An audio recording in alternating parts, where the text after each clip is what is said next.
Here we have just a more complete soil profile. You can see the organic topsoil up there with the vegetation. Then we got colluvium, the light yellowish brown material, and the saprolite and residual soil, which is the reddish brown material. And then we have weathered, more sound rock beneath it, which it might seem like it's a different type of soil, but it's the same thing.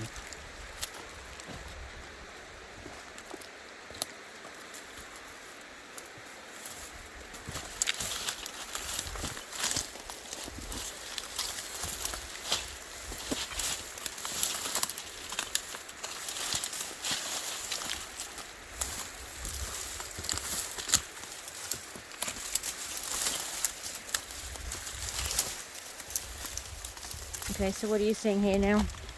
The rock in process of saprolization.